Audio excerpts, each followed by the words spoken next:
Good morning. Today is 5 January 2017 and we are going to discuss the articles of The Hindu. सबसे पहले हम नजर डालेंगे कौन कौन से आर्टिकल्स आज हम डिस्कस करने जा रहे हैं। यहाँ पे देखिए, पहला जो आर्टिकल है स्टालिन डीएम के पार्टी तमिलनाडु नॉट इंपॉर्टेंट। यहाँ पे नीचे जो आर्टिकल है काफ़ी इंपॉर्टेंट आर्टिकल है, बेंगलोर में एक मास मोलेस्टेशन हुआ, बहुत इंपॉर्टेंट टॉपिक है, इसको हम डिस्कस करेंगे। और यहाँ पे जो मेन आर्टिकल है ये भी पॉलिटिक्स से रिलेटेड है, उत्तर प्रदेश में जो चल रहा है समाजवादी पार्टी के बीच में उससे रिलेटेड आर्टिकल है, हमारे लिए महत्वपूर्ण नहीं है। यहाँ पे देखिए काफ़ी इंपॉर्टेंट आर्टिकल है ये, किस प्रकार से पूरे वर्ल्ड में यूएन में एक आतंकवाद या फिर टेररिज्म को लेकर कंसेंसस नहीं बन पा रहा है, उसको लेकर ये आर्टिकल है, हम इसे डिस्कस करेंगे। नीचे रेसलिंग से रिलेटेड आर्टिकल है, इसे भी हम डिस्कस करेंगे। और यहाँ पर जो आर्टिकल है वो भी एक डिफेंस आर्म से रिलेटेड है, किस प्रकार के चैलेंजेस हैं 2017 के में हमारे नेशनल सिक्योरिटी पर, और इस प्रकार से ये सारे के सारे आर्टिकल्स हैं। जो आज इकोनॉमिक्स टाइम्स के आर्टिकल वो हम डिस्कस करेंगे, वो इसी के साथ बेंगलुरु मोलेस्टेशन केस से रिलेटेड डिस्कस करेंगे। तो देखिए क्वेश्चन क्या बन सकता है इस पर। बेंगलोर में देखिए एक बहुत घिनौना चेहरा हमारी सोसाइटी का निकलकर सामने आया। बेंगलोर में मास मोलेस्टेशन हुआ वहाँ पर, और क्वेश्चन इस तरह का आ सकता है एथिक्स में भी, पेपर 2 में भी, पेपर 1 में जो सोसाइटी के टॉपिक है वहाँ पे भी आ सकता है कि बेंगलोर में जो इंसिडेंसेस हुए वो हमारी सोसाइटी में आखिरकार ऐसे इंसिडेंसेस क्यों होते हैं और एडमिनिस्ट्रेशन को क्या करना चाहिए ऐसे इंसिडेंसेस को फ्यूचर में इन पर रोक लगाने के लिए। तो यहाँ पर देखिए बेंगलोर में हुआ क्या। देखिए बेंगलोर में आपको थोड़ा सा बताता हूं मैं, थोड़ा पूरा का पूरा जो है ये टॉपिक ऐसे तैयार किया गया है, इसके प्लस के पॉइंट्स है कि बेंगलोर में हुआ क्या था, व्हाई दिस इंसिडेंट हैपेंड, यानी जो क्वेश्चन पूछा गया था उसी का आंसर देने की कोशिश की गई है, लेकिन तुरंत नहीं, थोड़ा एक्स्ट्रा पॉइंट्स हैं, बिल्कुल एड्रेस नहीं करेगा ये, अलग से काफ़ी होलिस्टिकली डिस्कस किया गया है। देखिए 31 जनवरी की रात को नया साल बनाने के लिए बेंगलोर में काफ़ी संख्या में लोग सड़कों पर आए। बेंगलोर आपको पता होगा कि हमारी आईटी कैपिटल है, बहुत सारी कंपनीज जो सारी की सारी जो आईटी कंपनीज हैं वो बेंगलोर के अंदर काफ़ी हैं। तो ऊपर से देखिए 31 जनवरी को ऑलमोस्ट 2 लाख लोग सड़कों पर आ गए। एक तरह से आप कह सकते हैं जो हमारी सोसाइटी अब जो वेस्टर्न सोसाइटी है उनको इमिटेट करने की कोशिश कर रही हैं। ऐसी चीज़ें जो होती हैं जैसे न्यू ईयर को सेलिब्रेट करने के लिए सड़कों पर आना, ऐसी चीज़ें जो वेस्टर्न सोसाइटी में ज़्यादा होती हैं, जैसे कि टाइम स्क्वायर जो यूएस में है, या फिर जो पेरिस का वो टावर है, उस पर नया साल बनाने के लिए लोग वहाँ पर इकट्ठा होते हैं। और हमारी सोसाइटी भी अब ऐसा ही कुछ करने की कोशिश करती है, जैसे कि सीपी पर लोग कनॉट प्लेस में दिल्ली में लोग एक साथ जुटते हैं नया साल को मनाने के लिए। तब क्या होता है देखिए, अब जो डिस्कस कर रहे हैं तब वही उसके पॉइंट्स आगे आएंगे। एक बार थोड़ा सा आपको कंटेक्स्ट बता देता हूँ हुआ क्या था वहाँ पर। तो ऐसे ही देखिए बेंगलोर एक कॉस्मोपॉलिटन सिटी है, वहाँ पर पूरे देश के लोग, इवन जो बाहर से आए हुए लोग, वो भी काम करते हैं बेंगलोर के अंदर में। वो नया साल मनाने के लिए एमजी रोड पर आए। एमजी रोड एक काफ़ी फेमस एरिया है बेंगलोर के अंदर में। तो देखिए हुआ क्या, काफ़ी एक तरह से जो लोग थे वहाँ पे, काफ़ी ऐसे यूथ थे जिन्होंने अल्कोहल वगैरह पी, या फिर जो ड्रंकर्ड यूथ आप कह सकते हैं, एक तरह से वो आउट ऑफ कंट्रोल हो गए। 1500 जो पुलिसमैन वहाँ पे लगाए गए थे, डिप्लॉय किए गए थे स्टेट गवर्नमेंट के द्वारा, क्योंकि उनको पता था कुछ इस तरह के इंसिडेंट्स हो सकते हैं। लेकिन वहाँ पे जो हुआ बिल्कुल आउट ऑफ कंट्रोल हो गया, लोग आ गए बहुत ज़्यादा नया साल बनाने के लिए, 2 लाख लोग आ गए सड़कों पर बेंगलोर में, और पुलिसमैन थे सिर्फ 1500। तो हुआ क्या फिर, एक जो हमारी पूरी की पूरी जो मानवता है वो शर्मसार हो गई। मास मोलेस्टेशन, वुमेन के खिलाफ में एक तरह से सेक्सुअल एक्सप्लॉयटेशन और इस तरह की चीजें, बहुत घिनौनी चीजें सामने आई। और ये देखिए इसके लिए पूरी की पूरी सोसाइटी जिम्मेदार है, सब जिम्मेदार हैं। तो अब उसी के कुछ कारण हम डिस्कस करते हैं, ऐसा क्यों हुआ जो बेंगलोर में हुआ, जिसने पूरे की पूरी ना सिर्फ बेंगलोर की, पूरे भारत की इमेज को डुबो दिया। देखिए ये ऐसी इस तरह की जो चीजें होती हैं ये तब होती हैं, 2 कल्चर्स मिलते हैं जब आपस में। देखिए हमारे देश में 2 कल्चर्स हैं, एक इंडिया एक भारत। भारत जो है वो है, आप कह सकते हैं, ऐसा कहा जाता है, देखिए जो रूरल सोसाइटी है। इंडिया जो है, आज जो इंडिया वेस्टर्न सोसाइटी को इमिटेट करने की कोशिश करता है, या फिर जो काफ़ी लिबरलाइज्ड है, उनके विचार काफ़ी लिबरलाइज्ड हैं, काफ़ी पढ़े लिखे लोग, आप कुछ भी कहिए, मतलब आप समझ ही गए होंगे इस बात को। तो जब ये देखिए 2 कल्चर्स आपस में मिलते हैं तो क्लैशेस होते हैं। छोटा सा एग्जाम्पल मैं देता हूँ, हम सब मेच्योर हैं, एग्जाम्पल्स को आप सही सेंस में लीजिएगा।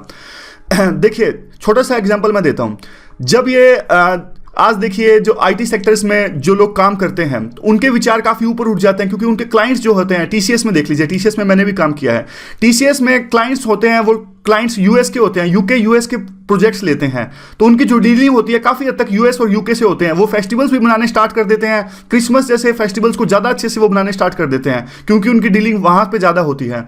तो देखिए अब इनके जो विचार है काफ़ी ओपन हो जाते हैं, लेकिन ऐसे लोग देखिए जिनकी एजुकेशन अभी कम है, या फिर जो पढ़े लिखे नहीं हैं, या फिर कहीं ना कहीं वो पीछे छूट गए हैं विचारों के मामलों में, उनको ये लगता है कि जो ये लोग हैं जो वेस्टर्नाइज जो सोसाइटी को इमिटेट करने की कोशिश कर रहे हैं, चाहे वो कपड़ों के रूप में देखिए, जिस तरह से आप देख ले सकते हैं पॉलिटिशियन कहते हैं कि लड़कियां जो है वेस्टर्नाइज कपड़े पहनती हैं, ये गलत है। देखिए गलत बिल्कुल भी नहीं है। जो ये लोग हैं जो विचारों में पीछे रह गए हैं, वो ये चीजें सहन नहीं कर पा रहे हैं। वो ये सोचते हैं कि देखिए कि जो ये सारे के सारे वो इन चीजों को, जैसे कम कपड़े पहनना, ये फिर इन चीजों को वो करैक्टर पर तोलने लगते हैं, करैक्टर के पैरामीटर पर तोलने लगते हैं। वो सोचते हैं जो लोग कम कपड़े पहनते हैं उनका करैक्टर अच्छा नहीं है। इस तरह से जो आप कह सकते हैं कि जो ये लोग हैं विचारों में कहीं ना कहीं अलग हैं, तो क्लैसिस होता है विचारों का। तो ये थोड़ा सा देखिए एग्जाम्पल था, आप इसे सही सेंस में लीजिएगा। आगे आता है देखिए पैट्रियार्कल एटीट्यूड का। आप देख लीजिए जब इस तरह के इंसिडेंट्स होते हैं तो हमारे स्टेट का कैसा एटीट्यूड होता है। हमारे होम मिनिस्टर कहते हैं कि देखिए this kind of incidences are bound to happen. ये क्या बात हुई भाई, बाउंड टू हैपन? स्टेट का काम है सिक्योरिटी प्रोवाइड करना। ये देखिए कोई भी कैसे भी इंसिडेंट्स हो, इस तरह से आप स्टेटमेंट नहीं दे सकते। फिर आप ये कहते हो देखिए कोई भी वुमन अभी तक सामने नहीं आई है एफआईआर लॉन्च करवाने। जब आपने यही बात कह दी कि this kind of incidences are bound to happen, होंगे इस तरह के इंसिडेंसेस, तो आपसे क्या उम्मीद की जा सकती है कि आप सिक्योरिटी प्रोवाइड करेंगे, या फिर अगर कोई वुमन सामने आएगी तो आप एक्शन लेंगे? उसके बाद में ये आता है कि देखिए जो एक डर है, स्टेट का पूरा डर खत्म हो गया है। क्यों वो लोग जो थे रात को जो ये गुंडागर्दी कर रहे थे और वुमेन के खिलाफ में मोलेस्टेशन कर रहे थे, क्योंकि जो एक स्टेट का डर है वो ही खत्म हो गया है। इससे तो जो स्टेट की लेजिटिमेसी है, स्टेट का देखिए काम क्या है, स्टेट की बातें हम क्यों मानते हैं? क्योंकि हमें पता है कि वो हमें सिक्योरिटी प्रोवाइड करेगा। अगर कल को कोई भी हमें तंग करने की कोशिश करेगा तो हम पुलिस स्टेशन में जाते हैं। अगर पुलिस से हमें सुरक्षा नहीं दे सकेगी तो पूरा का पूरा जो स्टेट का कंसेप्ट है वही खत्म हो जाएगा। फिर तो कल को देखिए जिसके पास में ज्यादा ताकत है वही ज्यादा उसकी मर्जी चलेगी, फिर स्टेट का क्या रोल रह गया? दूसरा देखिए इसका कारण एक यह भी कहा जा सकता है कि जो डिस्पैरिटीज या फिर इनइक्वालिटीज हैं, कहीं ना कहीं जो असमानताएं पैदा हो रही हैं, हाई सोसाइटी लो सोसाइटी, बस पॉइंट्स हैं लिखने के। देखिए इनको आप बिल्कुल डिटेल में मत जाइएगा, एक एक पॉइंट के पॉइंट्स लिखने के हैं। और आपके पास में अगर कुछ और भी पॉइंट्स हैं कि इस तरह का बेंगलोर में जो हुआ वो क्यों हुआ, तो आप भी कॉमेंट्स की फॉर्म में इसे बताइएगा। और देखिए फ्रस्ट्रेशन अमंग द यूथ जो पॉपुलेशन हमारी बहुत ज्यादा बढ़ रही है, जिस डेमोग्राफिक डिविडेंड को हम बार बार गर्व से कहते हैं हमारे पास ज्यादा है, हम उसे अभी भी हार्नेस नहीं कर पाए हैं। तो इसीलिए जो वो ज्यादा यूथ है उनकी जो है वो अनएम्प्लॉयड है या फिर जो भी है, तो कहीं ना कहीं देखिए वो दिखता है। फिर इस तरह की चीजों में वो जो अनएम्प्लॉयड यूथ है उनकी फ्रस्ट्रेशन मान लीजिए वो चीज दिखती है। आगे फिर वही बात जो पॉइंट लिंक्ड है, सोसाइटी जो है हमारी ट्रांजिशन फेज में है। दो कल्चर्स का यहाँ पे दोबारा से अलग एग्जांपल में आप कह सकते हैं टकराव होता है। देखिए एक तो है जो हमारे एंशिएंट सिविलाइजेशन की बात करता है, एक कल्चर वो कहता है कि हमारी जो सभ्यता थी महान थी, हम वेस्टर्नाइज जो सभ्यता का क्यों इमिटेट करें, उनकी कॉपी क्यों करें। तो एक हमारी सोसाइटी का सेक्शन ऐसे है जो वेस्टर्नाइज की तरफ जा रहा है। लेकिन देखिए मेरी जो पर्सनल राय ये है, हमारी सभ्यता महान थी, बिल्कुल थी, लेकिन हमें हमारी सभ्यता को वापस लाना होगा, उसको अपने ही ढंग से, जैसे हम योगा को प्रमोट कर रहे हैं इन ढंग से। ऐसे जो वेस्टर्नाइज जो सेक्शंस है उनको टारगेट करके इस तरह से आप अपनी सभ्यता वापस नहीं ला सकते। जिस तरह से कई प्रकार के सेक्शंस होते हैं या फिर कुछ एनजीओ, कुछ जो प्रेशर ग्रुप्स मान लीजिए, कुछ भी मान लीजिए, जो पब में जाके तोड़फोड़ करते हैं, ये एक सोल्यूशन नहीं हुआ। आपको अपनी सभ्यता लानी है तो अपने ढंग से वापस लानी होगी, उसके दूसरे तरीके हो सकते हैं, लेकिन मारपीट करके ऐसे तो अपनी सभ्यता को आप नहीं वापस ला सकते। दूसरी देखिए कैसे इस तरह के इंसिडेंसेस को रोका जाए। देखिए हमारी सोसाइटी अब एक तरह से लिबरल सोसाइटी है, डेमोक्रेटिक सोसाइटी है। हमारी कॉन्स्टिट्यूशन में, संविधान में तमाम तरह के राइट्स हमें दिए गए हैं, लेकिन वो जमीन पे नहीं दिखते। वो प्रैक्टिकली भी वो चीजें दिखनी चाहिए। हमें टॉलरेशन इनकलकेट करनी पड़ेगी डिफरेंट कल्चर्स के प्रति, एक तरह से सिखाया जाना चाहिए। क्यों होता है ऐसे कि बेंगलोर में ही वो नॉर्थ ईस्ट के खिलाफ में एक तरह से जो नाराजगी देखने को मिली या फिर रेशियलिज्म देखने को मिला, दिल्ली में भी ऐसा होता है। क्यों होता है ऐसा? क्योंकि हमें सभी कल्चर्स की अब समझ ही नहीं है, हमारी सोसाइटी को समझ नहीं है। इसीलिए देखिए चाइना में या फिर दूसरे कंट्रीज हैं, काफी टॉलरेंस उसमें है, उनको कम से कम अगर देखिए वो पसंद नहीं करते तो कुछ इस तरह के इंसिडेंसेस नहीं होते। देखिए चाइनीज सोसाइटी अपनी लैंग्वेज को पसंद करती है, अच्छा है, लेकिन ऐसा नहीं है कि कोई दूसरे देश का लोग या फिर कुछ दूसरी सिविलाइजेशन का लोग वहां पे जाएगा तो वो उनसे हेट करने लगेंगे, ऐसा कुछ भी नहीं है। हमें भी ऐसा ही सीखना पड़ेगा। दूसरे देखिए अभी स्टेट को, यानी जो स्टेट को एक एग्जाम्पल सेट करना चाहिए कि जो कल्प्रिट्स थे उस मास मोलेस्टेशन के, उनको जल्द से जल्द पकड़े और उनको कड़ी सजा दी जाए, ताकि एक तरह से डर पैदा हो फिर से स्टेट का। आप इस तरह के इंसिडेंसेस को लाइटली नहीं ले सकते। बंगलोर एक बहुत जबरदस्त आईटी कैपिटल है, पूरे वर्ल्ड में इसकी रिस्पेक्ट है। अब इस तरह के इंसिडेंसेस वुमेन के खिलाफ में होंगे तो कल को कौन सी नई कंपनी यहां पे स्टैब्लिश होने आएगी?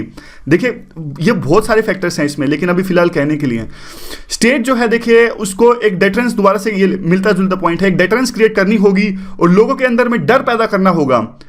जब तक ये डर पैदा नहीं होएगा तो इस तरह के इंसिडेंसेस फ्यूचर में भी हो सकते हैं।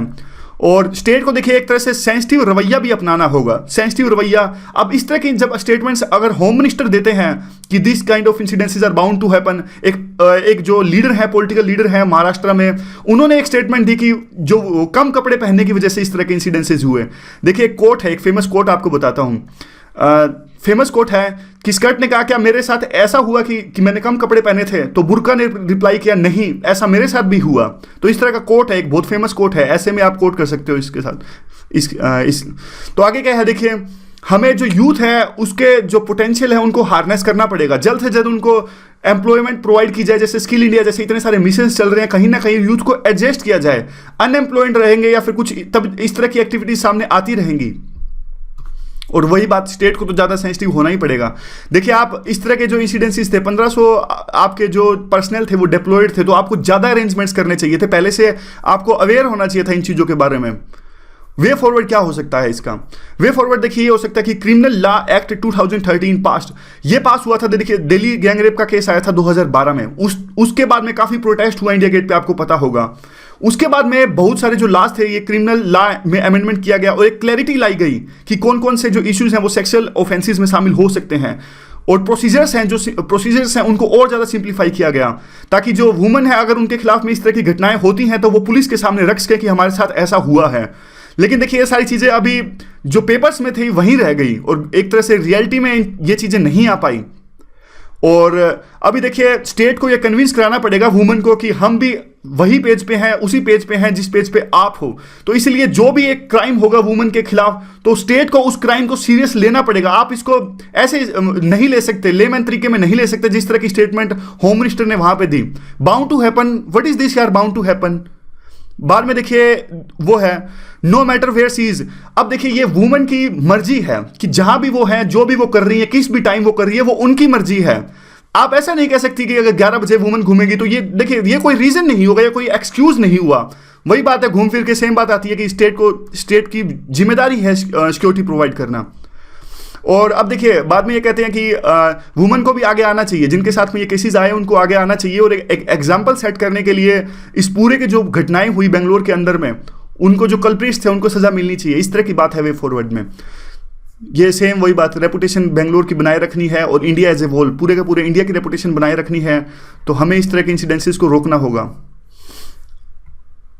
आगे क्या है, देखिए हमें इस तरह के इंसिडेंट्स पे हमारी जो राय है वो काफ़ी मजबूत होनी चाहिए। कल को हम भी एडमिनिस्ट्रेटर बनने वाले हैं, तो हमारी जो राय है इन मुद्दों पर कोई कॉम्प्रोमाइज़ नहीं, बहुत ज़्यादा स्ट्रॉन्ग होनी चाहिए। इंटरव्यू में भी जब इस तरह के क्वेश्चन पूछे जाते हैं तो आप एक तरह से स्ट्रॉन्ग ओपिनियन होनी चाहिए।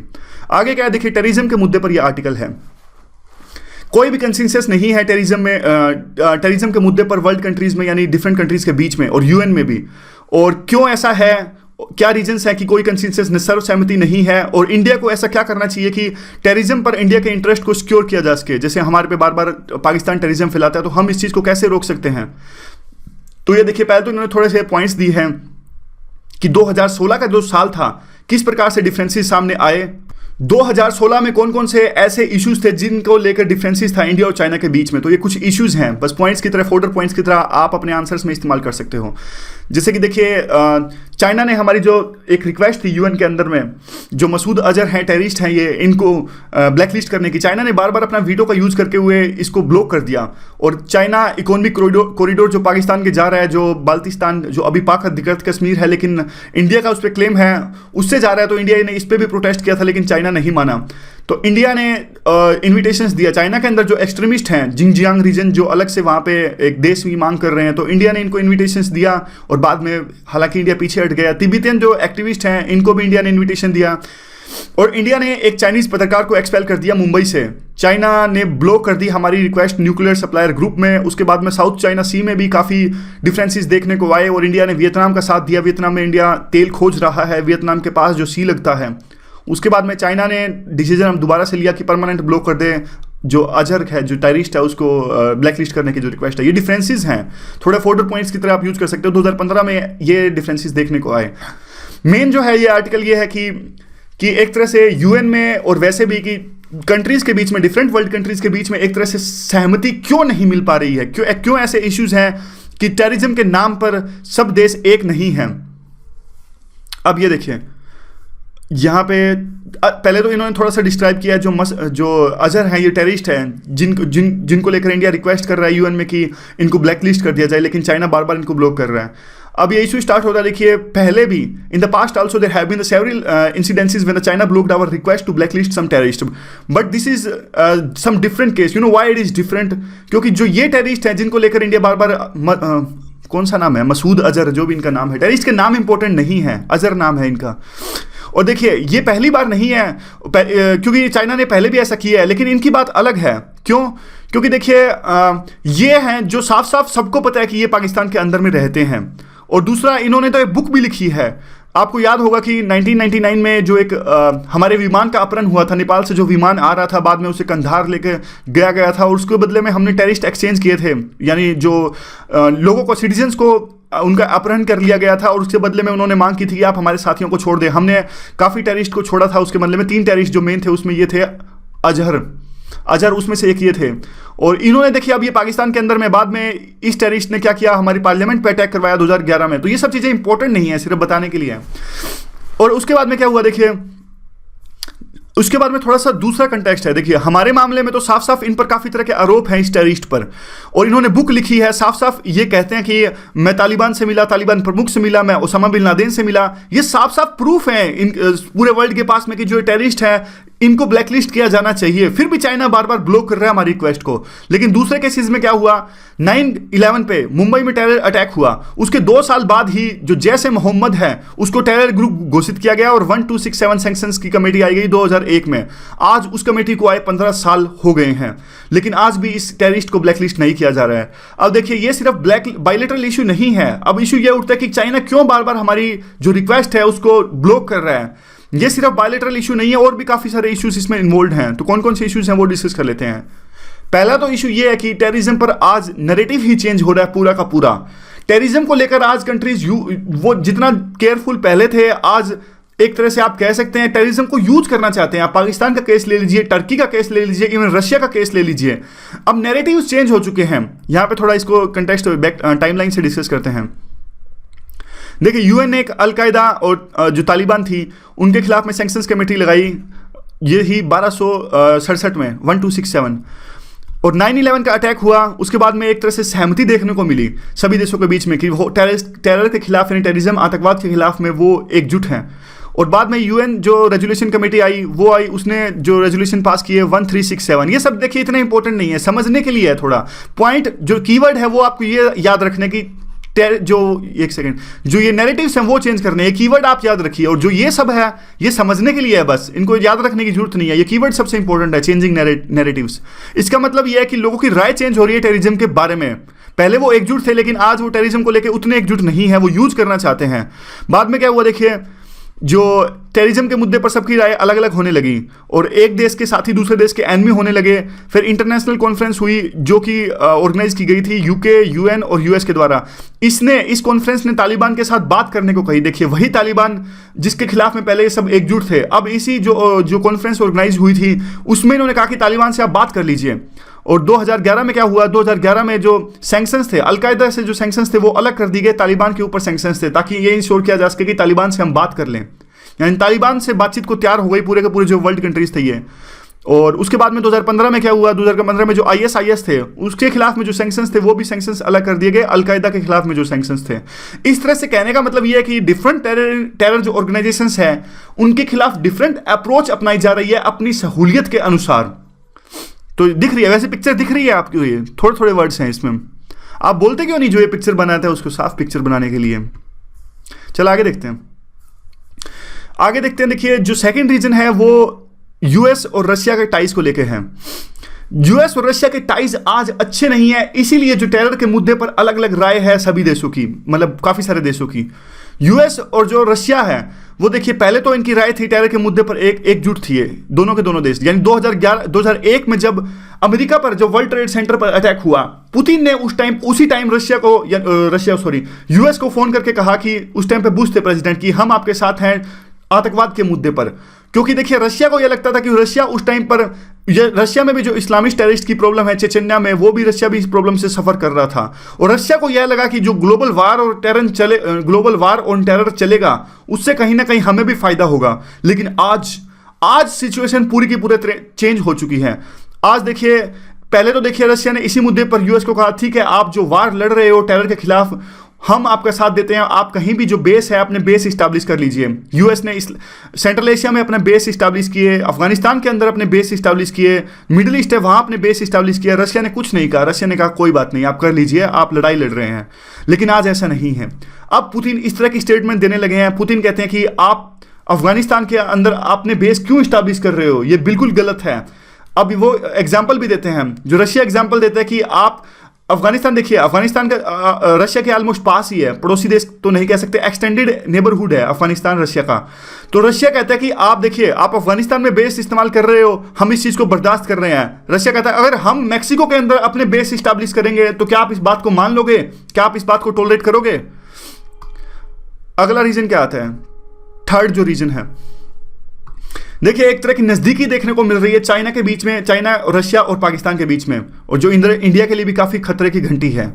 और इस तरह की जो क्लोजनेस है, देखिए इससे क्या है, ये अब पिछले ट्राइलेटरल मीटिंग हुई थी तीनों कंट्री की मॉस्को में, और इनमें इन्होंने एक तरह से डिसाइड किया था कि हम फ्लेक्सिबल अप्रोच अपनाएंगे और कोशिश करेंगे कि कुछ तालिबान फिगर्स के जो नाम है वो यूएन सैंक्शन से हटा लिए जाएं, ताकि वो लीडर्स एक तरह से बातचीत कर सकें अफगानिस्तान की गवर्नमेंट के साथ में, और शांति वार्ता है उसको आगे ले जाया जा सके।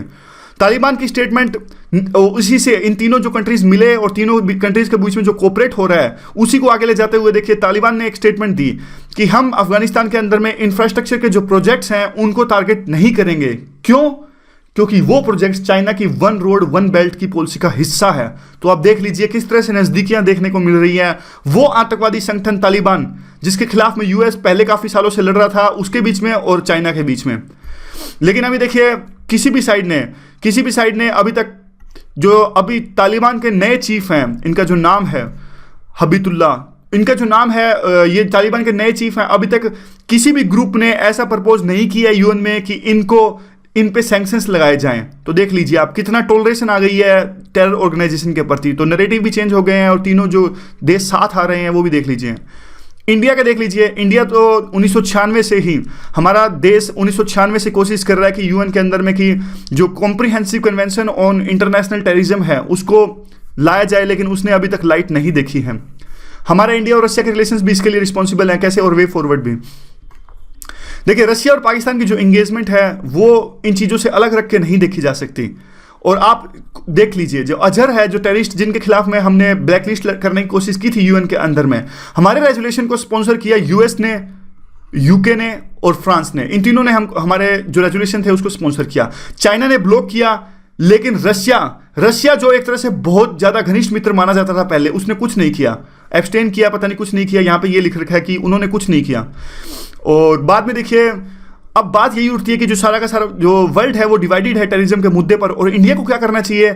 इंडिया को देखिए उन सभी देशों से अपने संबंध अच्छे करने चाहिए जो हमारे देश में हमारे सहायक हो सकते हैं टेररिज्म के मुद्दे पर, टेररिज्म से लड़ने में जो हमारी सहायता कर सकते हैं। तो हमें उनके साथ में अपने रिलेशंस अच्छे करने होंगे, और रशिया भी उनमें से एक है। तो अगला आर्टिकल जो है वो रेसलिंग पर है, कुश्ती पर यह आर्टिकल है। थोड़ा सा इसकी टाइमलाइन डिस्कस कर लेते हैं, ज़्यादा इंपॉर्टेंट तो नहीं है, फिर भी थोड़ा जल्दी से इसको डिस्कस कर लेते हैं। देखिए जो कुश्ती का एक गेम है ये काफ़ी एक एंशिएंट गेम्स है, और रामायण महाभारत में भी, और जो मराठा मुगल लिंक्स जो मेडिवल टाइम में भी, वहाँ भी जो आपने देखा होगा कि कुश्ती के कहीं ना कहीं जिक्र मिलता है, और इसको खेला जाता था रेसलिंग को। और इंडिपेंडेंस के बाद में पहला मेडल जीता, इनका नाम है जो दादा साहेब जाधव थे, महाराष्ट्र से ये थे। इन्होंने पहला ब्रॉन्ज जीता कुश्ती में हमारे लिए 1952 में हेलेंस्की गेम्स में। उसके बाद में ये गेम था ज़्यादा सुर्खियाँ नहीं बटोर सका। सुशील कुमार ने पहला ब्रॉन्ज मेडल जीता 2008 में बीजिंग ओलंपिक में। उसके बाद में जो रेसलिंग था काफ़ी सुर्खियों में आया इस सुशील कुमार के पदक जीतने के बाद में। फिर उसके बाद में क्या हुआ, काफ़ी आगे बढ़ गया और लोगों को एक तरह से आप कह सकते हो मोटिवेशन मिला इस गेम को खेलने के लिए। उसी का ये नतीजा था कि योगेश्वर दत्त ने मेडल जीता बाद में, और जो फोगाट सिस्टर्स हैं उन्होंने भी इस गेम में काफ़ी मेडल्स जीते जो कॉमनवेल्थ गेम्स हैं। और काफ़ी का मतलब एक दो ही, काफ़ी का मतलब मैं बोल देता हूँ कई बार काफ़ी। तो उसके बाद में देखिए मेरे से 2-3 गलतियाँ काफ़ी होती हैं ये। एक तो मैं कई बार ऐसे बोलता हूँ सारे के सारे का मतलब तो ऑल ही हो गया, ये गलती मैं बहुत करता हूँ, इसको दूर कर लूँगा। आगे देखिए साक्षी मलिक है तो इन्होंने भी मेडल जीता अभी। तो इससे तो देखिए वुमेन रेसलिंग को काफ़ी बल मिला जब साक्षी मलिक ने मेडल जीता है अभी। और उसके बाद में क्या हुआ, जो साक्षी मलिक हैं इन्होंने ओलंपिक ब्रोंज जीता, और इसके बाद में अभी आमिर खान ने जो मूवी बनाई है दंगल मूवी, उससे भी इस जो रेसलिंग के गेम को, खास करके वुमेन रेसलिंग के गेम को काफ़ी बल मिला। और अब काफ़ी वुमेन है वो आगे आ रही हैं इस गेम को खेलने के लिए, उनमें एक तरह से एंकरेजमेंट मिली, उनको एक मोटिवेशन मिला। यही इसकी थोड़ी सी टाइमलाइन थी। और आगे देखते हैं क्या है। देखिए रेसलिंग को लेकर एक बैटल ऑफ परसेप्शन है। रेसलिंग को लेकर तमाम तरह के स्टिग्मास थे। कौन कौन से स्टिग्मास थे? एक तो पहले यह कहा जाता था कि जो रेसलिंग का गेम है ये मेल डोमिनेटेड गेम है, मस्कुलिनिटी दिखती है, फिजिकल फोर्स का यूज करना दिखता है। और हमारी सोसाइटी तो आपको पता है सो कॉल्ड पैट्रियार्कल सोसाइटी, यहाँ तो वुमन को एक तरह से अभी भी काफ़ी सेक्शंस में अभी भी बहुत सारे ऐसे पैट्रियार्कल लोग हैं, पैट्रियार्कल सेक्शंस हैं जो वुमन को वीकर सेक्शन के तौर पर देखते हैं और कहते हैं कि वुमन के लिए गेम नहीं है। तो काफ़ी स्टिग्मास देखने को मिले वुमन रेसलिंग को लेकर। और आप इसी बात से देख लीजिए 1904 में जब ये रेसलिंग इंट्रोड्यूस किया गया था सेंट लुइस ओलंपिक्स में 1904 में, और 1 सेंचुरी लग गई, 100 साल लग गए जब वुमेन के लिए ये जो गेम है वुमेन के लिए भी इंट्रोड्यूस किया गया ओलंपिक्स में। लेकिन देखिए फिर भी अब देखिए जो मेल के लिए थे उसमें काफ़ी सारे मेडल्स के इवेंट्स थे, लेकिन वुमेन के लिए काफ़ी सारे मेडल्स के लिए इवेंट्स नहीं थे। तो वुमेन को लेकर एक तरह से डिस्क्रिमिनेशन किया जा रहा था, इसीलिए वन ऑफ द रीज़न था कि इसको जो रेसलिंग का गेम था ओलंपिक से हटा लिया गया। लेकिन वो बात अलग है, प्रेशर डाला गया तो इंटरनेशनल ओलंपिक्स जो अथॉरिटी है उन्होंने वापस इस रेसलिंग के गेम को इंट्रोड्यूस किया ओलंपिक्स के अंदर में। तो स्टिग्मास कौन कौन से हैं? यही स्टिग्मास हैं कि मैस्कुलिनिटी होती है, और जो ये गेम है वायलेंस को ग्लोरीफाई करता है, और इसमें फिजिकल फोर्स का यूज़ होता है, इसलिए वुमन का इसमें कहते हैं कि वुमन के लिए गेम नहीं है। इस तरह के स्टिग्मास हैं। सो बैटल ऑफ परसेप्शन है। देखिए जो वुमन है उनका भी एक इक्वली जो है क्लेम है, और स्टेक्स इनके भी हैं इस गेम के अंदर, और उन्होंने अब यह प्रूव कर दिखाया है। और जो गेम अब जो वुमन, लेकिन फिर हुआ क्या था, कौन सा स्टिग्मा तब अभी तक अटैच था कि जो वुमन थी उनको अगर रेसलिंग में पार्टिसिपेट लेना था तो उनको कम से कम यह दिखाना पड़ता था कि वो भी उतनी ही मस्कुलिन है मेल की तरह। उसी का नतीजा यह हुआ कि गीता फोगाट जो हरियाणा के भिवानी में, इन्होंने पहले काफ़ी सारे मेल मेंबर्स को हराया वहाँ पे रेसलिंग में। तब जाके लोगों ने माना कि देखिए अगर ये लड़कों को हरा सकती हैं तो कहीं ना कहीं इनमें पोटेंशियल है, और इनके लिए भी ये रेसलिंग का गेम है, ये आगे जाएंगी। उसके बाद में क्या हुआ, देखिए ये गेम वैसे है नहीं, बहुत कम आमतौर पर जो लोगों की धारणा होती है कि इसमें काफ़ी ज़्यादा भारी भरकम लोग इसको लड़ते हैं खेलते हैं, ऐसा नहीं है। काफ़ी कम वेट वाले लोग इसको खेलते हैं, और जैसे कि बल्कि लिमिट होती है 70 kgs की रेसलिंग, 80 kgs की रेसलिंग, तो इसमें बल्कि लिमिट होती है। और इसमें टेक्निक का ज़्यादा यूज़ होता है, दिमाग का यूज़ होता है, स्किल का यूज़ होता है, स्ट्रेंथ का यूज़ होता है, पावर का यूज़ होता है, लेकिन काफ़ी प्रिसाइज वे में। और एक जो एथिकल क्वेश्चन बार बार उठता था कि क्या देखिए दूसरे यानी आपके प्रतिद्वंदी, आपके राइवल की फिजिकल नहीं बोला जाएगा, अभी हिंदी बोल रहा हूं बार बार, फिजिकली जो कमजोरी है उसका फायदा उठा के और ये गेम जीतना कहां तक ये जायज है। और रेसलिंग और स्टिग्मा बाद में ये तो हमने डिस्कस किया। देखिए और लोग ये कहते हैं देखिए कि जो रेसलिंग है वायलेंट है रेसलिंग है जो एक वायलेंट है, और इसमें देखिए लेकिन जो रेसलिंग जो लोग खेलते हैं उनको सिखाया जाता है कि उनके पास में वैसे तो देखिए काफ़ी टेक्निक्स होती हैं, और वो चाहे तो किसी की भी उंगली तोड़ सकते हैं, या फिर जो हड्डियां वगैरह है तोड़ सकते हैं, मतलब कम से कम फ्रैक्चर तो कर ही सकते हैं, टेक्निक होती है उनके पास में। लेकिन उनको ये चीज़ सिखाई जाती है, बार बार इनकलकेट की जाती है कि आपको कभी भी ऐसे काम नहीं करने। इसीलिए रेसलिंग में वो हमेशा वही मूव्स खेलते हैं जो लेजिटिमाइज होते हैं, उनको पता है क्योंकि इस तरह के अगर काम करेंगे तो वो जिंदगी भर के लिए भी निलंबित हो सकते हैं। और उसके बाद में क्या होते हैं, देखिए ये वही बात है, उंगलियां वगैरह तोड़ सकते हैं, लेकिन ऐसा करता नहीं है क्योंकि वो लेजिटिमेट मूव्स खेलते हैं। उसके बाद में ये आता है कि जो स्टिग्मा था ये इतना ज़्यादा इंटरेस्ट क्यों था और क्यों एम्बेडेड था सोसाइटी के अंदर में, वो इसलिए था क्योंकि जो लोग रेसलिंग खेलते हैं उनसे कभी पूछा ही नहीं गया, वो मीडिया में आए नहीं इससे पहले, और एक तरह से जो ये धारणा, गलत धारणा थी रेसलिंग के बारे में, वो इस्टेब्लिश हो गई। वे फॉरवर्ड क्या है, इंटरनेशनल मेडल जीता कॉमनवेल्थ गेम्स में। उसके बाद में जो वुमेन थी उनको लगने लगा कि इस गेम में काफ़ी पोटेंशियल है और मेडल्स जीत सकते हैं। उसी का नतीजा था कि साक्षी मलिक भी खेलने लगी और उन्होंने ब्रॉन्ज मेडल जीता। और रेसलिंग थी। देखिए एक सबसे बड़ा एग्जांपल, अगर आपको ऐसे में भी लिखना हो तो सबसे बड़ा एग्जांपल है सो कॉल्ड, ये हमारी पेट्रियार्कल सोसाइटी है, 125 करोड़ का देश है और पेट्रियार्कल सोसाइटी हमारी है जहां पे फीमेल फोर्टिसीड होता है। अगर इतने ही आप में दम था तो देखिए आप मेडल क्यों नहीं जीत सके। आपने सिर्फ 2 मेडल जीते हमारे इंडिया ने और दोनों की दोनों मेडल जीते वुमन ने। तो कम से कम आप देख लीजिए जिस तरह से डिस्क्रिमिनेशन किया जाता है, इस तरह के एग्जाम्पल्स को आप यूज कीजिएगा ऐसे के अंदर में। होता क्या है, मैं आपको थोड़ा सा सिंपल बताता हूं। देखिए जब आपका ऐसे होता है मोनोटोनिक होता है, मोनोटोनिक एग्जामिनर होते हैं, एग्जामिनर जो होते हैं काफ़ी सीनियर और सिटीजन, काफ़ी सीनियर मेंबर्स वो होते हैं। जब वो देखिए एक फ्लो में पढ़ रहे होते हैं, हमारे ऐसे को फ्लो में पढ़ रहे होते हैं तो वो पढ़ रहे हैं, वो सोचते हैं कि हाँ भाई बच्चे ने लिखे हैं पॉइंट्स। लेकिन जब इस तरह के जो पॉइंट्स आते हैं, काफ़ी ऐसे पॉइंट्स, एक जो हिंदी में वर्ड है वो वर्ड इस्तेमाल करता हूँ, इस तरह के पॉइंट्स होते हैं वो रोंगटे खड़े कर देते हैं एग्जामिनर के भी कि हाँ यार कुछ तो बात है। तो इस तरह की जो एग्जाम्पल्स आपको लिखने हैं ऐसे के अंदर में। और देखिए स्पोर्ट्स है वो काफ़ी हेल्प करता है सोसाइटी को सेंसिटाइज करने में और सोसाइटी को यूनिफाई करने में। और जो गीता फोगाट, बबीता फोगाट, विनेश, एडिलिन, इनकी जो स्टोरीज हैं वो सोसाइटी को इक्वल करने में काफ़ी सहायता प्रोवाइड करेंगी।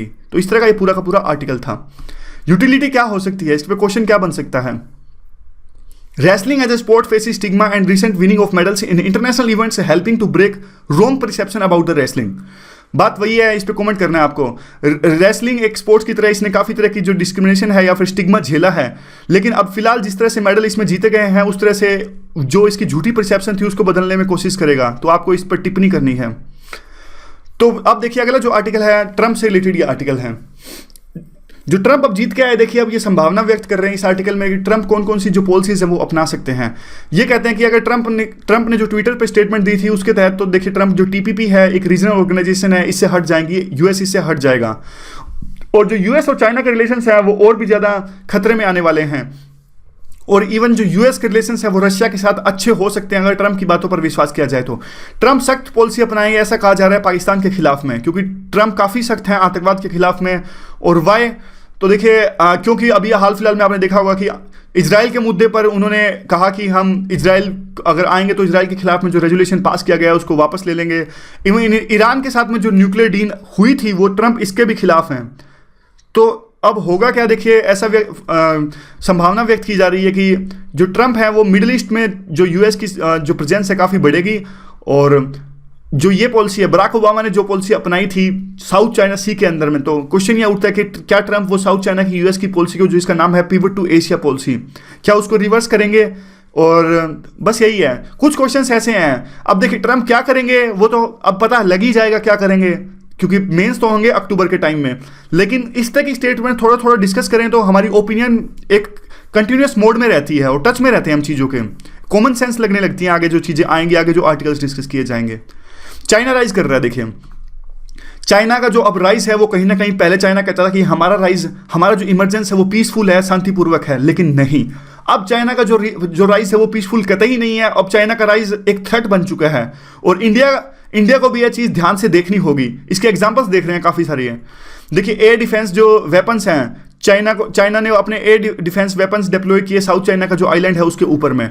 उसके अलावा वो फाइटर जेट्स और बॉम्बर्स वगैरह ईस्ट चाइना सी में चाइना ने वो भी डिप्लॉय किए। इवन चाइना ने अपना एयरक्राफ्ट सेंड किया एक यहाँ पे इस सिटी में, इन दोनों सिटीज़ का नाम दे रखा है। उसके बाद में देखिए, उसके बाद में आता है कि चाइना अपनी जो पावर प्रोजेक्शन है वो बार बार शो कर रहा है। मतलब कहने का मतलब है जो ये सारी चीज़ें जो चाइना कर रहा है वो इसलिए नहीं कर रहा कि वो अपनी पावर प्रोजेक्शन शो करे, लेकिन कम से कम वो ये तो शो करना चाहता है कि दुनिया को कि हम आ चुके हैं और एक नए वर्ल्ड की शुरुआत हो चुकी है। क्योंकि पावर प्रोजेक्शन के लिए तो अभी काफ़ी समय बचा है, अभी तक यूएस इतना वीक नहीं है। और भी इसके मुद्दे पे क्या हुआ, देखिए काफ़ी सारी जो वर्ल्ड है उसके डायनामिक्स काफ़ी तेज़ी से चेंज हो रहे हैं, जॉइंट एक्सरसाइजेज हो रहे हैं काफ़ी कंट्रीज़ के बीच में। इवन आप चाइना देख लीजिए, चाइना काफ़ी जब भी कितना एग्रेसिव स्टैंड अपनाता है। जैसे दलाई लामा अरुणाचल प्रदेश में गए तो चाइना ने इसका प्रोटेस्ट किया, अगर दलाई लामा मंगोलिया में जाते हैं चाइना ने इसका भी प्रोटेस्ट किया। तो एक तरह से काफ़ी एग्रेसिव पॉलिसीज चाइना अब अपना रहा है। अगर ट्रंप चाइना के खिलाफ में सख्त रवैया अपनाते हैं तो ट्रंप को इंडिया की जरूरत पड़ेगी ही पड़ेगी। और पाकिस्तान फैक्टर क्या है, पाकिस्तान फैक्टर में कुछ नहीं है। देखिए वो चुनौतियां बता रहे हैं, मतलब इस आर्टिकल में क्या है, उन्होंने चुनौतियां बताई हैं कि इंडिया के लिए किस प्रकार की चुनौतियां हैं 2017 में और किस प्रकार के डायनामिक्स उभर कर आ रहे हैं और इंडिया को क्या करना चाहिए, इस तरह का ये आर्टिकल है। तो पाकिस्तान फैक्टर कहाँ स्टैंड करता है हमारे जो चुनौती है उसमें। ये कहते हैं देखिए पाकिस्तान तो जो कर रहा है इंस्टेबिलिटी फैलाने की कोशिश कर रहा है वो करता रहेगा और बस सोल्यूशन इस चीज़ का यही निकलता है कि इंडिया को विजिल रखने पड़ेगी बॉर्डर्स पे, और एक तरह से अभी ये कहते हैं कि रिलेटिव जो काल्म है, अभी एक तरह से थोड़ी सी शांति है बॉर्डर पे, कहीं ना कहीं सीज फायर का वायलेंस, जो सीज फायर का वायलेशन है एक तरह से कम हो गया है। तो ये कहते हैं कहीं ना कहीं जो बैक चैनल डिप्लोमेसी है वो चल रही है, कहीं ना कहीं बातचीत चल रही है बैक चैनल से, इसीलिए जो वायलेशन है सीज फायर का वो कम हो गया। और एक तरह से नए लीडर भी आए हैं, पाकिस्तान के नए चीफ आए हैं, तो एक तरह से अभी भी पॉलिसी फॉर्मुलेशन में एक ट्रांजिशन फेज में है पॉलिसी फॉर्मुलेशन जो है।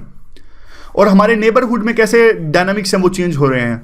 देखिए चाइना और पाकिस्तान का जो अलायंस है और जो इनकी दोस्ती है काफ़ी ज़्यादा मजबूत हो रही है, बहुत ज़्यादा, और ये हमारे लिए अच्छा नहीं है। चाहे वो CPC मान लीजिए या फिर वो जो इनके एक चाइना इनको सहायता प्रोवाइड करता है वेपन्स में और वो सब चीज़ों में, न्यूक्लियर प्लांट्स में, CPC जो प्रोजेक्ट इनका आ रहा है, तो ये कहीं ना कहीं इकट्ठे होकर खेल रहे हैं, तो ये अच्छी बात नहीं है। और वर्ल्ड जो लीडर्स हैं, देखिए वर्ल्ड को क्या क्या चाहिए हमें, जो वर्ल्ड की जो परसेप्शन काम करती है, फिर जो वर्ल्ड का नज़रिया होता है वो सिर्फ बातों पे नहीं होता। वो सिर्फ देखिए अगर हम कहेंगे हमारे ईरान के साथ में हिस्टोरिकल रिलेशंस हैं, सिर्फ बातों से काम नहीं चलेगा, हमें एक्शन दिखाने पड़ेंगे, डीड से काम चलता है। Action speaks louder than the words, ये प्रोवर्ब आपने सुनी होगी। उसके बाद में देखिए आता है कि छबार जो पोर्ट है उसका एग्जांपल आप ले लीजिए, किस प्रकार से हम छबार पोर्ट बना रहे हैं ईरान के अंदर में, लेकिन कितने सालों से बना रहे हैं। देखिए 2-3 साल तो मुझे भी तैयारी करते हो गए, तो मतलब तब सुन रहे थे कि हाँ भाई ईरान का बना रहे हैं, तो बना रहे हैं, पिछले 10-15 साल से बना ही रहे हैं, बनेगा कब ये छबार जो पोर्ट है। इवन म्यांमार में भी जो प्रोजेक्ट था, जो कलादान मल्टी मॉडल का प्रोजेक्ट है, बना रहे हैं, बनेगा कब। दूसरा देखिए अब ये है, अब जिस प्रकार से रशिया, चाइना और पाकिस्तान एक साथ आ रहे हैं, तो हमें ढीला ढाला रवैया हम नहीं अपना सकते। जो भी ये प्रोजेक्ट्स हैं हमें जल्द से जल्द कंप्लीट करने होंगे और हमारी दोस्ती हमें आगे बढ़ानी होगी। बस यही है कि देखिए कि जो चाइना के साथ फ्रेंडशिप है, चाइना पाकिस्तान इकोनॉमिक कॉरिडोर से जाती है, मतलब कहीं ना कहीं ये सिर्फ ना तो इससे तो हम रिलेट कर ही सकते हैं, बल्कि यहाँ से भी काफ़ी दूर तक ये जा रही है। यानी जो इन 3-4 देशों का अलायंस देखने को मिल रहा है, और रशिया भी कहीं ना कहीं, रशिया की भी दोस्ती इनसे बढ़ रही है।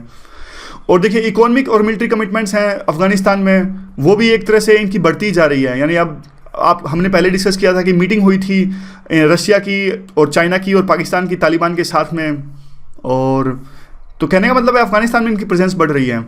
उसके बाद में देखिए वे फॉर्मेट में कहते हैं कि जो स्ट्रॉन्ग मिलिट्री है वो एक तरह से फाउंडेशन होती है इकोनॉमी की और डिप्लोमेटिक फील्ड्स की। देखिए अगर आज हमारी मिलिट्री स्ट्रॉन्ग है तो दूसरे देश भी हमको अलग नज़रिए से देखेंगे, तो डिप्लोमेसी में हम ज़्यादा स्ट्रॉन्ग होंगे। अगर हमारे डिप्लोमेट्स जाएंगे दूसरे देशों के अंदर में, अगर हमारी मिलिट्री मजबूत है तो वो हमारी इज्जत करेंगे। अगर आज हमारी मिलिट्री ही मजबूत नहीं है तो दूसरे देश हमारी इज्जत ही नहीं करेंगे। हमारे डिप्लोमेट्स कहीं भी चले जाएं वो सोचेंगे नहीं ये तो कोई खास स्ट्रॉन्ग देश है नहीं। और डिमोनेटाइजेशन के बाद में कहते हैं कि काफ़ी सारे पैसे आए हैं गवर्नमेंट के पास में, तो अब इन पैसों का यूज करना चाहिए कि थोड़ी हमें अपना एलोकेशन है वो डिफेंस में बढ़ाना चाहिए। और ये कहते हैं कि इसके बाद में जो अगला साल है वो तो देखिए इलेक्शन आ जाएंगे, तब तक 2019 के जो लोकसभा इलेक्शंस हैं उनका काउंटडाउन स्टार्ट हो जाएगा। और इसीलिए अब जरूरत है कि अभी ये जो साल है, जो बजट आने वाले टाइम है, अभी आने वाले 1 महीने में 1 फरवरी को जो बजट आएगा, उसमें जरूरत है कि जो हमारी गवर्नमेंट है वो ज़्यादा से ज़्यादा एलोकेशन करें और जो पिछले 10 साल का सूखा है उसको कम किया जा सके। और बाद में तो यही है देखिए और कुछ नहीं, कि रशिया के साथ में हमारे रिलेशंस अच्छे करने की जरूरत है, ताकि आने वाले टाइम में हम जो डिफरेंसेस थे, यानी जो गलत परसेप्शन इस्टेब्लिश हो गया है रशिया के अंदर में कि हम US के साथ में जा रहे हैं, उसको दूर किया जा सके। और कॉन्ट्रैक्ट्स भी दें, पहले हमने पढ़ा था कि रशिया को कॉन्ट्रैक्ट्स दें, एक तरह से ट्रस्ट इस्टेब्लिश किया जा सके। तो एक एथिक्स है, एथिक्स का देखिए हम डिस्कस करेंगे, और मंडे से एथिक्स का हम डिस्कस करेंगे। उससे पहले मैं थोड़ा सा एथिक्स के बारे में आपको बताऊंगा, और आने वाला जो मंडे है, मंडे से हम एथिक्स की डिस्कशन थोड़ा 5 मिनट के लिए स्टार्ट कर देंगे। और एथिक्स का जो हम डिस्कस करेंगे क्वेश्चन आंसर की फॉर्म में डिस्कस करेंगे। एक क्वेश्चन डिस्कस करेंगे डेली, या टाइम मिलता है तो 2 क्वेश्चन डिस्कस करेंगे। क्वेश्चन के साथ में उसकी एक्सप्लेनेशन भी डिस्कस करेंगे, और उसमें जो कोई भी कंसेप्ट्स होगा उन कंसेप्ट्स को भी डिस्कस करेंगे। और बाद में आपको अपनी राय बतानी है उस आंसर के बारे में कि क्या मॉडिफिकेशन हम आंसर में कर सकते हैं, कौन से एग्जाम्पल दूसरे भी डाल सकते हैं। इससे पूरी की पूरी जो होगी एक डिस्कशन होगी। आपने एक बात ध्यान दिया होगा कि जो हम ये करते हैं ये हमारा कुछ एनालिसिस नहीं है, सिर्फ डिस्कशन है। स्पेशली आप वीडियो का टाइटल भी देख लीजिए, डिस्कशन है हम सबके बीच में, ओनली इस कम्युनिटी के बीच में। सो आज की डिस्कशन में बस इतना ही। Thank you very much for discussion.